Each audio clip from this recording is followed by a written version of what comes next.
Hi, Constantin. Thanks so much for your time to join us for an episode of the future of go-to-market. Why is negotiating and closing still a very human thing in the future?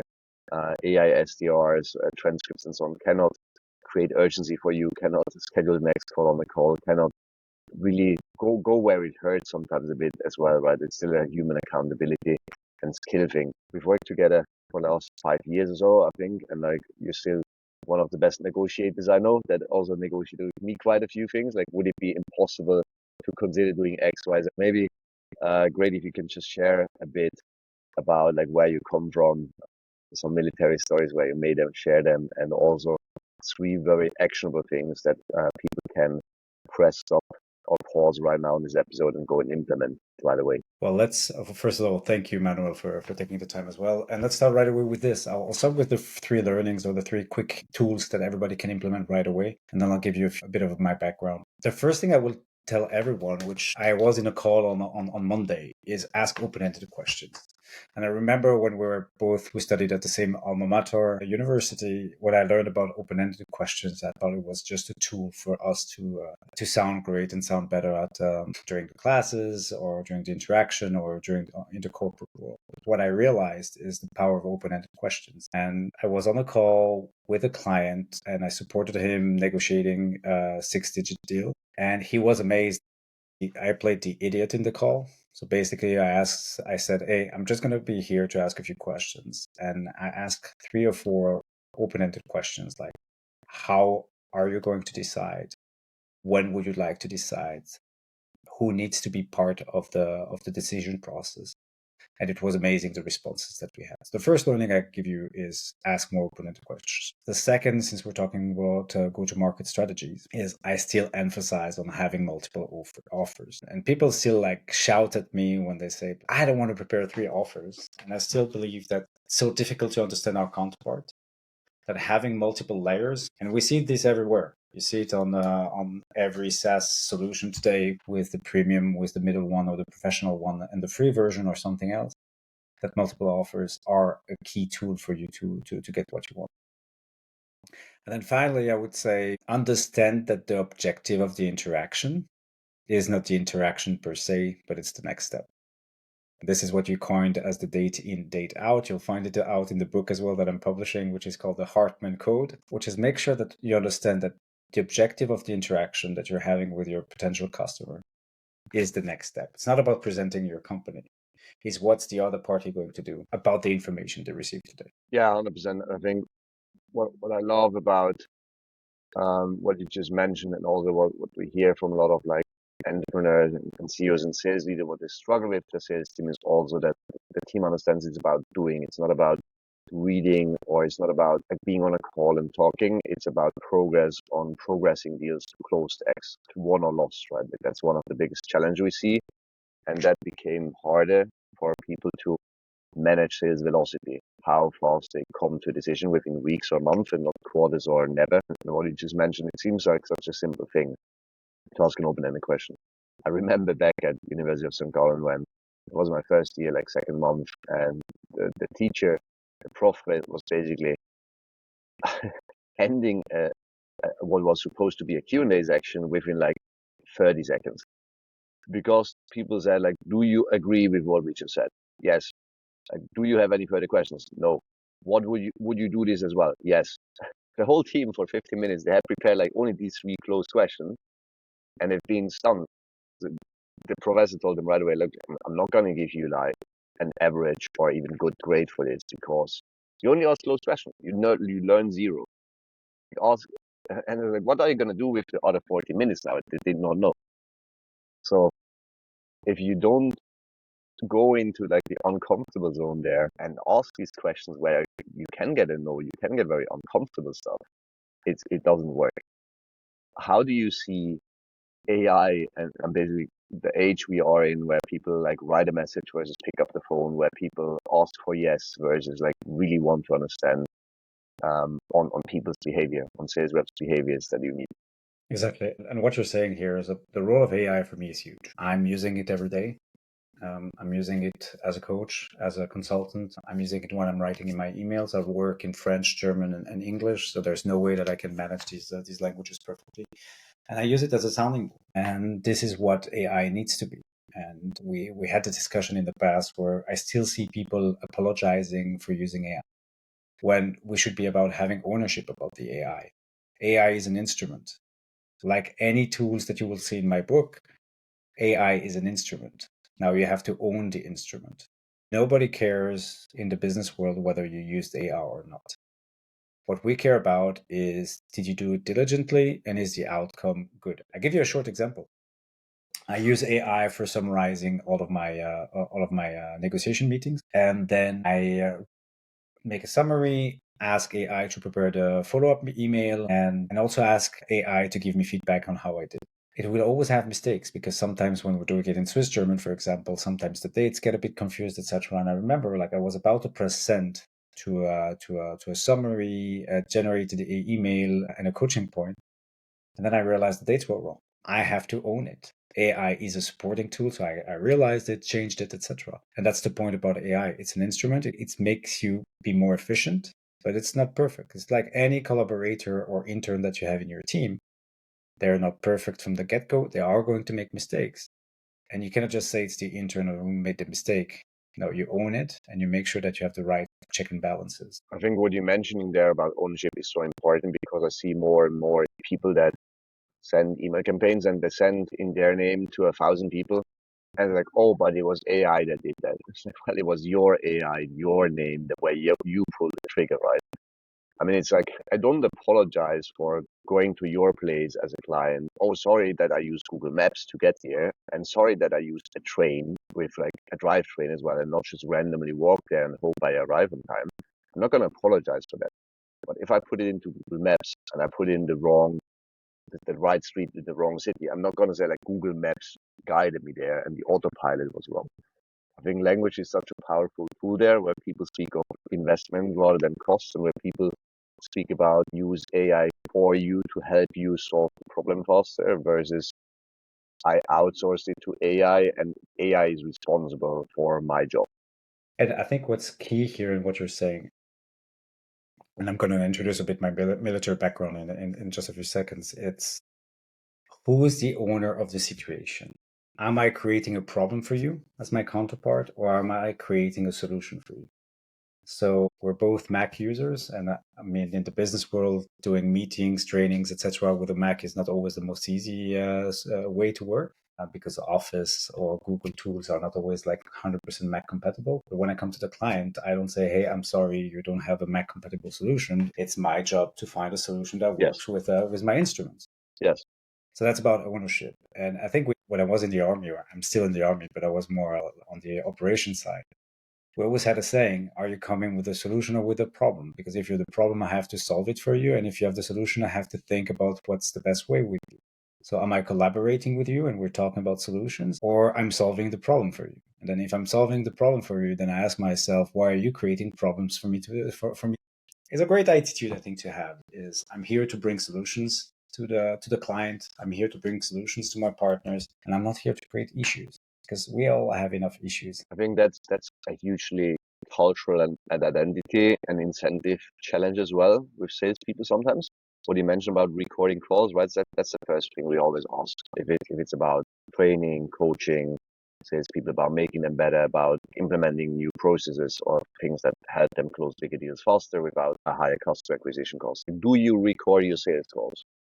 And the typical answer is no, we don't. It's like, why not? There's tons of like you can just press record on Google Meet or Teams or whatever, but you can have like a great solution with additional features for like $20. And the response is usually like, no, we don't. The salespeople don't want to. It's like, why?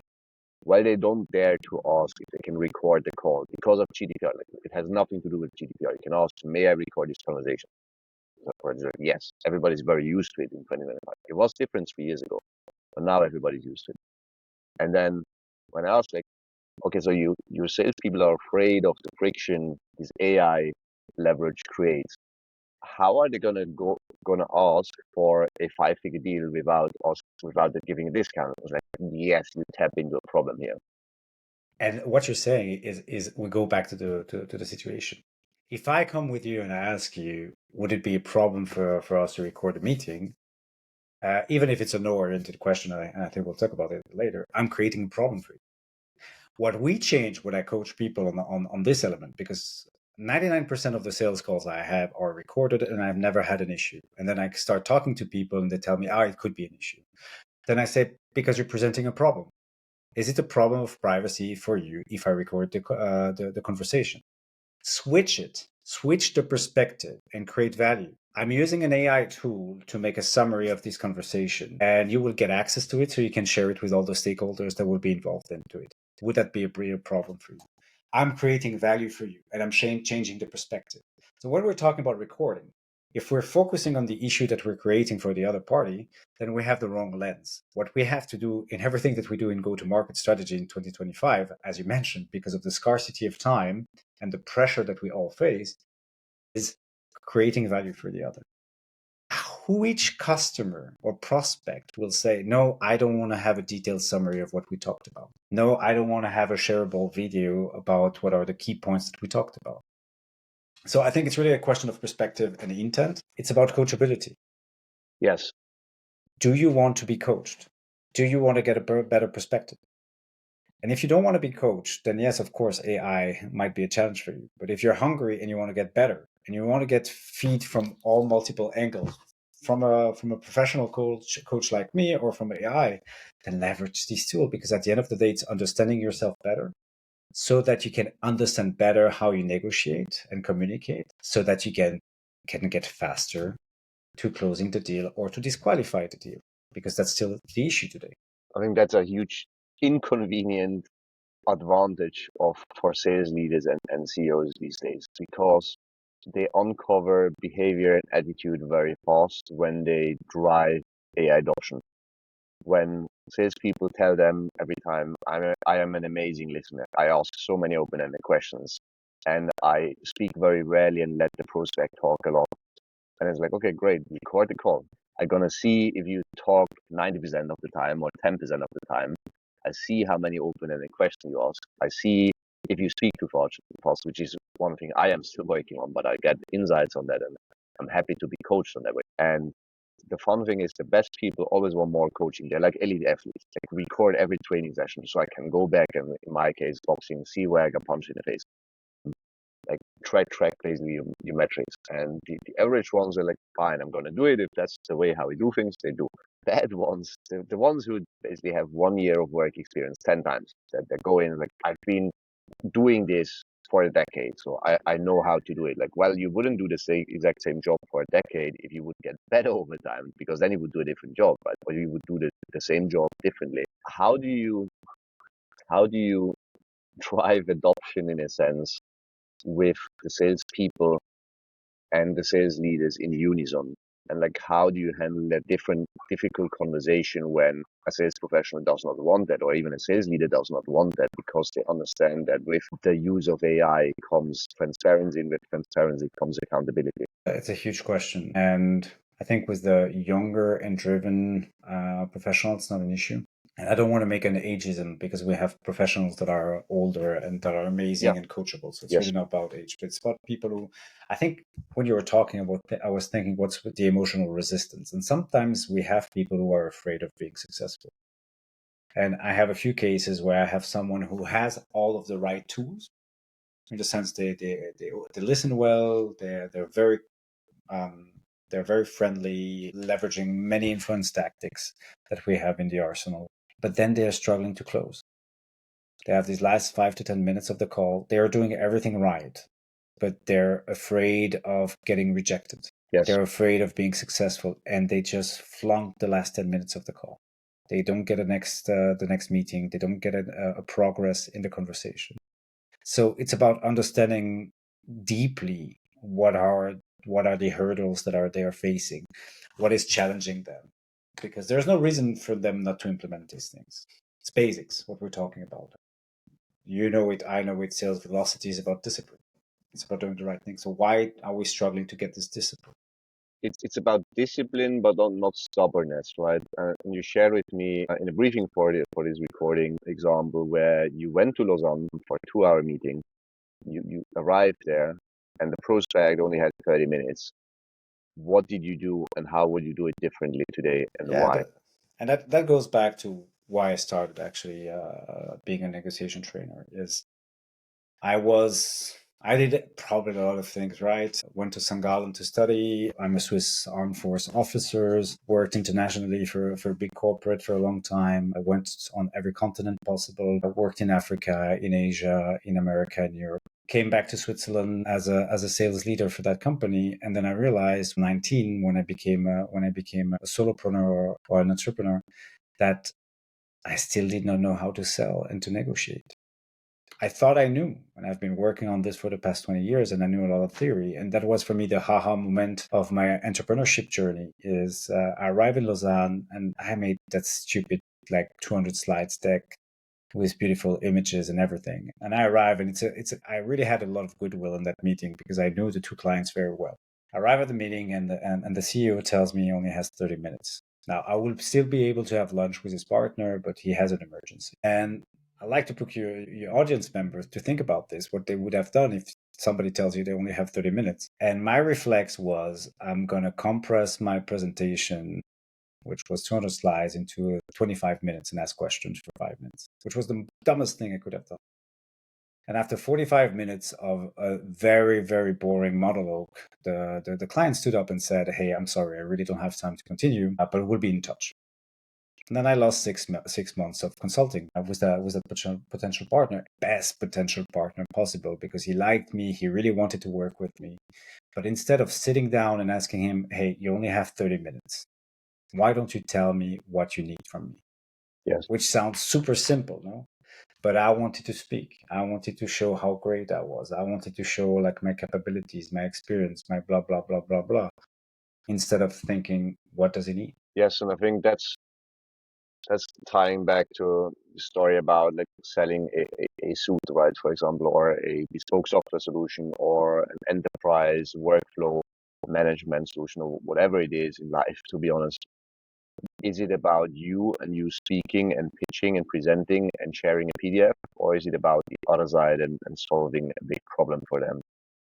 I think AI does two things here in 2025, and it will accelerate over time. It will eliminate some of the jobs you had as a salesperson, which you just like they were grunt work to a degree, like meeting summaries, creating slides, thinking about the storyline, how to articulate it in word by word. Like, I mean, a large language model is literally putting the next word in front of the next word. So like just writing a text, writing an essay, creating a slide is not the most useful of your time. So that's one. So what should salespeople do with the time now moving forward? It's really about the human side and the uncomfortable stuff, right? Like calling instead of writing, asking what instead they could do versus just giving the discount. And when they only have a half an hour of time, make sure there's a mutual action plan, there's an execution schedule. What is nothing without how Chris was never split the difference. So how do you see sales talent adapting to this in the future of go-to-market? Because it's a human thing and human behavior change is hard. That's a very good question. I think we're putting too much pressure on ourselves. And actually, being a good salesperson is being able to conduct a good conversation. It's about making the people that you have in front of you comfortable to talk about their issues, their concerns, their need to change. Because as you often say when we talk together, selling is easy. Implementing the change for the company is the most difficult part. Yes. Or let's reformulate or rephrase. Buying something is easy. Implement what you have bought in the company is extremely challenging. So, for example, if I'm selling you a SaaS solution, and as a company, I have 10 days of contracting to implement a solution for you, it probably means for your organization that you have probably 20, 30 days of implementation at the least. So, driving that change really needs to create urgency. Driving that change really needs to makes me understand what it means for you, what it means for you from before and after picture, and how I can guide you and make it easy for you to make that transition. So the role of the account manager or the sales representative in 2025 is to listen to manipulate. And I use the word manipulate deliberately, because for me, manipulation is a tool. It's about shaping the perspective of the other. And if you have good intention, then manipulation is not a bad thing. We're manipulating all the time with our language, with the way we dress. Every time we're manipulating. It The just question, means doing something with your hand, right? Putting exactly, something with your hand to another place, which is change exactly, and we're doing that all the time. technically. Now, it has a bad reputation because it means usually that we're doing that to gain an advantage for ourselves at the detriment or at the cost of the other party. But we're doing that anyway. So we have to be much more conscious about it and also think, what is it in the best interest of the counterpart? And if it's not, then I would refrain from it. But if it's only about the price, well, we have to also give the freedom of the other party to decide whether we're too expensive or not. And sometimes we're putting too much pressure on ourselves. If they have the budget, then they should pay the price. If they're getting the value that they're expecting, then why should I lower my price? Because I'm Yes. creating the value. So it's not about how expensive is your solution. It's about how much value are you creating for the other party. And as soon as you're really in the value generation or creation discussion, that you claim your own share of that value is fully legitimate. But I think that part needs to come first, right? The value creation part needs to come first. And many salespeople struggle with that because they don't understand the actual value. They really don't understand intellectually or emotionally what it means for the other side. So due to a lack of empathy and sometimes due to a lack of the intelligence and experience to sell snowflakes. Let's put it that way, like a really complex thing. So when I started in sales, I was selling 50 to 500 bucks non-profit subscriptions, like for Pestalozzi Kindle or Helvet or similar organizations. I still remember actually. And then when I was at Accenture, I sold 1 million proof of concepts for contract lifecycle management on Salesforce. But I grew up with that. I implemented it before the World Economic Forum. And so I understood what it means for the organization because I implemented it for a year. The challenge is like if a salesperson has no idea what they're actually selling, like the product knowledge, the understanding of the other buyer role, it's really hard. Would you, if you would be a sales leader, rather hire somebody that was doing the role of your ideal customer profile buyer persona before? Or would you hire somebody with like 8+ years of SaaS sales experience? So Because one is experience and one is empathy and understanding. I have a great story about that. So when I was a sales leader, we had a big discussion. What type of profiles do you want to buy? What did you want to hire? And it was an amazing discussion because I remember talking to HR and they had their idea of what type of sales professional they wanted to have for the company. So they had this idea of having this slick university degree type of professional. Then I asked her a very simple question, and this is, I think, any question that you should ask yourself. It's not about which sales professional you want to have. Is who does your potential customer or your ICP wants to talk to? Who do they want to talk to? And if they want to have experts, then make sure that you have the right experts. And if the experts are paying for your organization, well, bad luck. That's what the ICP wants. So get them. If they want a different profile, if it's the pharma industry in the 80s and you're talking to old white males in the US, then get young pharma drug ladies. Because that's, I know we cannot say that in 2025 anymore. OxyContin story gone wrong, but well, again, manipulation and intent. No, but get the people that the other party wants to have. And I remember coaching someone and he was talking to a VC investor. And I said, well, you have to look like the person they want to talk to. And if it means wearing a tie, then wear a tie. If it means wearing a t-shirt, wear a t-shirt. But understand what the other party values. And the biggest challenge that comes after that is, am I being authentic? And I'm saying, be authentic, be who you are, but understand the downside or the reverse side of the medal of who you are.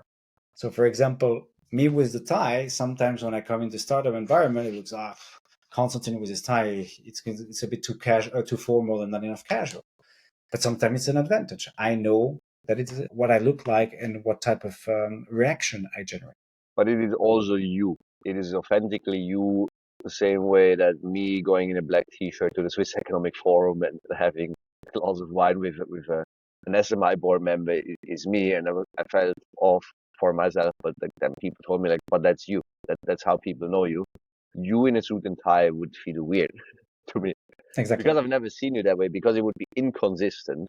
Exactly. And trust is all to a degree consistency of future behavior and like over time, right? And that's exactly my recommendation. At the end of the day is understand the process, understand very well how people are deciding and collaborating with you.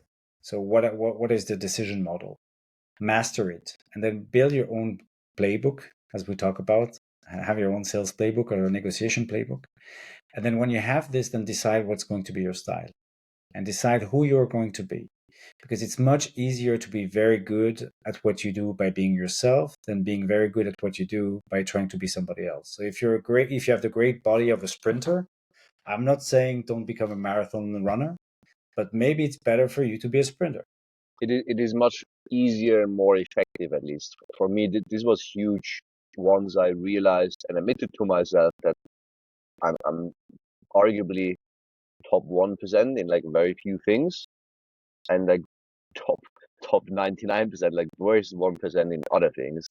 Just doing less of those and accept myself as like very authentically, like, okay, I'm not good at that. Like if a Exactly. person wants to talk to me on like a last name basis, like Herr Hartmann and Frau Müller, like it's just pretty much I have a closed, lost reason cultural fit. Like I'm gonna tick that box if somebody wants to speak to me on a You last can name send basis, them to pretty much. me. That's great.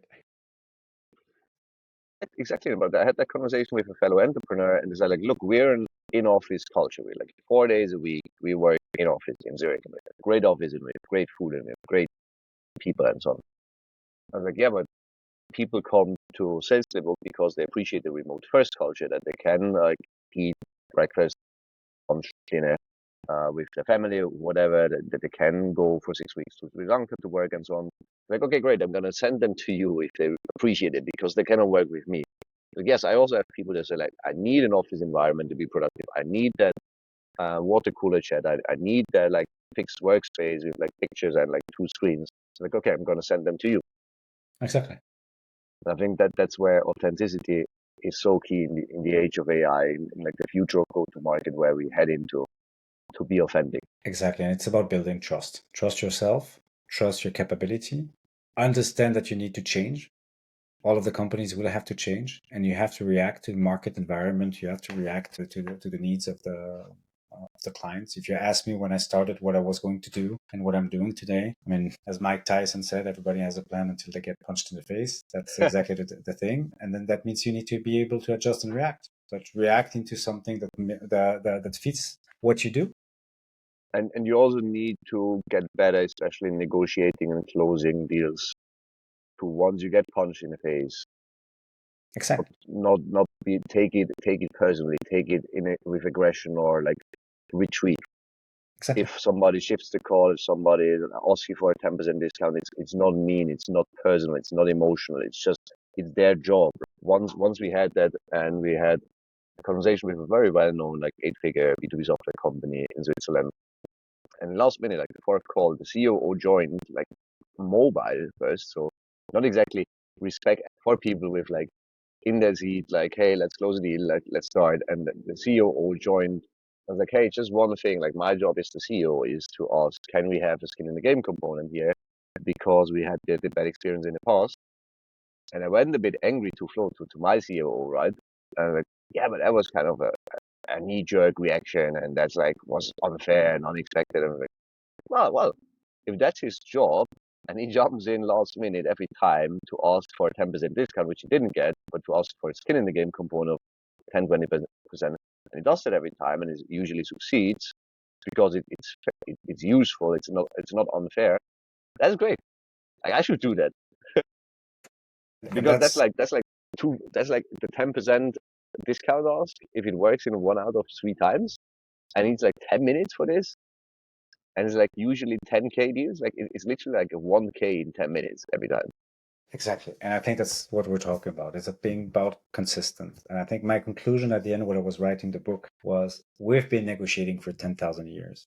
So there's nothing new that you were going to we're not going to uncover like breakthroughs in negotiation and communication. So what's so important to me is that you take the time to reflect what are the tools that are available? Do I know how to use them? And am I applying them and using them all the time? And I'm always amazed by the number of people who are not doing this anymore. Because the fun thing, and we know our kids a little bit, right? And so like your kids negotiating with like right, for the sure. person selling basically lemonade or so in the park or so. It's like, hey, and you told, I think, one of your son, like, hey, can you bring Manuel and me one as well? Here's the money. But also, like, yeah, but it's $6. You only give me five. Like, well, also, I mean, if you buy 3 times as much, you can have like A from the discount. price off. And like, okay, but like I think Max or George has been like less than 10 years old by far, right? And Yeah, and they're amazing. Matteo does this very intuitively. So when I hear like, oh, I cannot negotiate, I cannot sing, I cannot do X, like, well, you could, you still can. Like savoir, pouvoir, faire is different, right? You Exactly. just don't do it anymore because of discomfort. There was a flea market at the school last week, and George asked me if he could buy something, and I said, "Well, here I'm going to give you 1 franc, and I want you to get the most out of it." And he went there with 1 franc and 2 toys that he wanted to exchange, and he came back with 2 francs in cash and additional items, and he got that, and that. And he said, "Well, I was trading all the time." I said, "Hey, do you want this? I'm giving you that." And he was upscaling all the time. So my point is, we are good at negotiation. Yes. We just forget because we get into the school system. I did it, you did it. First, I try to be very good at school, so I have to please my teacher. Then I have to please my university teacher. Then I have to please my first boss. In the army, it gets even worse because I have to do exactly what my officer says so I can get promoted. So we believe that success is linked to appraisal and that we have somebody. As soon as we get into the real world of enterprise, we don't get appraisal from customers. We create value for them, and when it's enough value, then they give us money for that. So our focus is not about being the good student or the good kid. It's about generating value so that they can take their share of the value and pay us. And if you don't do this, you're not going to be successful. Especially in B2B, in like business to business. And I think it's quite a bit different to B2C. Like in B2C, actually creating incentives, creating a praise like, hey, you, because you are so special and this is your first purchase, I give you 30% off this beauty, shoe, laptop item, whatever. And people are used to seeing Instagram ads and like, because you are so amazing, you get 30% off. And they transfer this to B2B, where it's not the people signing the contract, it's not their money anymore. It's not about like having an instantaneous reaction at 1 p.m. after 2 beers on Instagram, but it's actually about like long-term consequences. I will respectfully slightly disagree. I think the only difference between B2B and B2C is timing. I think in B2C, you try to create an impulse purchase. So you're going very deep in the emotions. In B2B, because you have more time to make the decision, you still have a bit more the rational brain or the system 2 brain that is working. But I was writing on this recently. Even judges have cognitive biases. They make mistakes. So what I would say is the interaction space between B2C and B2B is different because you don't have the checkout counter chocolates at the end, which are just an impulse buy. Yes. So a purchase. So I fully agree with you. I would just say, and I think for me, this is the biggest learning for most of the people that I work with, is they tend to forget that there are cognitive biases for their buyers, and they tend to forget to use them. And that would be one of the last thing I would add. So we said ask open-ended questions, create multiple offer, and focus on the next step in the progress. But at the end of the day, what I would also add, and maybe as a conclusion, is you're talking to humans. Humans make errors in judgments. Humans are vulnerable to cognitive biases. Now, it doesn't mean to abuse them, but it means be aware of that because maybe you can make your offer look a bit more better by leveraging psychology. And this is the link between B2C and B2B. Marketers in B2C are amazing at leveraging cognitive biases. In B2B, we're a bit less. And I think that's why I have such a great client base is I think there's a lot of B2B cognitive biases that we can. Yeah. And I think B2B marketing and sales and customer success is becoming more like B2C, like more human again. Yeah, exactly. And it needs to be. And I wouldn't even disagree with you there. It's just that the risk of change is higher in B2B. For sure, exactly. So the cognitive bias, the emotional part is the same, and people take want to take decisions emotionally, but they need to back them up towards the CFO, board, CEO, Exactly. compliance risk. So they need to understand, is the risk of change like The process is longer. exceeding the cost of inaction, or not exceeding the costs of not doing something. Exactly. So they need more rational justification, which I don't need to just like buy something with my personal credit card. Exactly. And I think if you make the connection, then B2B is more linked like to buying a house, buying a car, buying larger items that you don't do that so often, as opposed to going to the retail store. And I think this is the where you have a bit the similarities. I agree. What's one last thing that you see in the future of go-to-market changing due to AI and co that's going to be really disruptive? We had call recordings and transcripts and summaries, which just took away that item, for example. I think AI is going to go where tasks are very time consuming, and we have to look at the buyer side. We should not look at the sales side. We have to look at the buyer side. And how is the buyer side going to evolve? So all of the tasks from the buyer's perspective, when you're thinking of tenders or RFPs, this I can imagine that it changes a lot. That AI makes the process from a buyer's perspective much easier. And that means probably that the gatekeeping or the entrance to the decision maker or to the buyer is going to be a bit higher. So the hurdle to get in, Yes. they might send you a bot that tells you, okay, here are your RFP's criteria. Please provide them. You're not even interacting with anyone. You're just interacting with the bot. So I think if I had to think of AI and I'm a head of sales in a big company, what I would think about is what are the part of the process, the buying process that are very time consuming for my counterpart, and how is it going to evolve over time? Because I will have to be able to influence them. Yes, agree. And it was always there, like a tender manager, or in the old days, you didn't have the internet and people needed to speak to a salesperson or to buy a car. So there was no online website where you could configure your Tesla or whatever.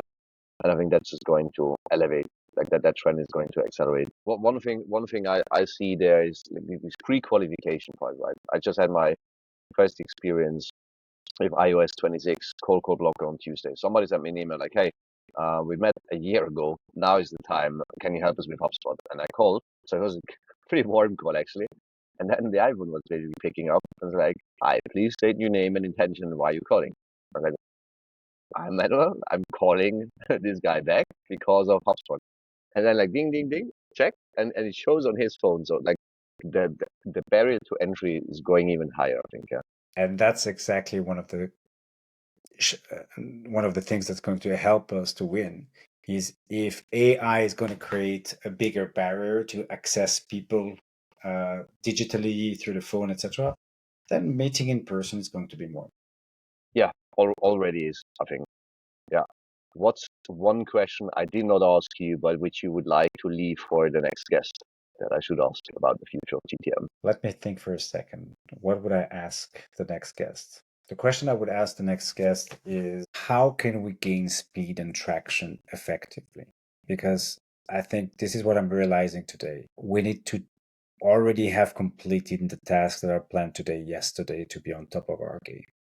The quantity of information, the quantity of opportunities is just becoming bigger, which creates a gigantic backlog for many companies, which means that we have to be faster because while it may take some time for the decision maker or the buyer to decide what they want to buy, as soon as they have made the decision, it has to be already completed with all the requirements. So my question that I would have for that person, for your next guest on the podcast is, how can we become faster in our sales process? Amazing question. We'll pass it on to the next one. Thanks so much for sharing all these insights. I know you have even more stories to tell, so book coming out. How can people find you on LinkedIn, via So you email can or find me otherwise? on LinkedIn with Constantin Papadopoulos, and you'll have my link to the bio. And then the book is called Negotiating with Style. So you can just type "negotiating with style" and you will come to the website, or just go on Amazon. And on Amazon, all of the listeners to your podcast with a sales playbook will have a discount. We will share in the comments of this podcast. Amazing. Constantin, thanks so much for taking the time. Looking forward to shape the future of go-to-market a bit together, and all the best of success and happy negotiating and closing. Same to you and the Sales Playbook team.